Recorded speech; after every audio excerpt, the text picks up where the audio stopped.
You cannot escape from an understanding that is a stage, that is a stage, that is a fake, that this is a provocation.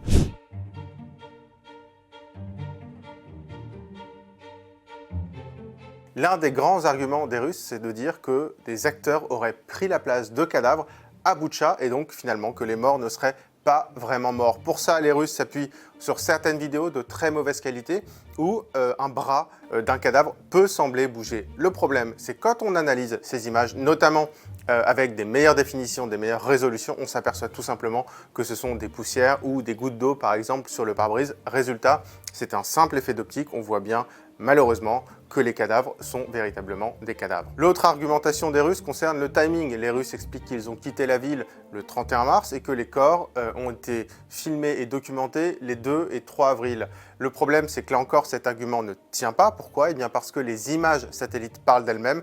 On voit ces mêmes corps qui sont déjà dans certaines rues de Boutcha à partir des 10 derniers jours de mars. Mais il faut aussi le rappeler, il y a encore beaucoup de zones d'ombre sur ce massacre de Boutcha. On ne sait pas qui, quand, comment exactement, et ça, des experts internationaux et les journalistes qui sont sur place vont devoir enquêter sur le sujet. Face aux très nombreuses accusations de la communauté internationale qui parlent de crimes de guerre, voire de génocide, le Kremlin a promis d'envoyer de nouvelles preuves.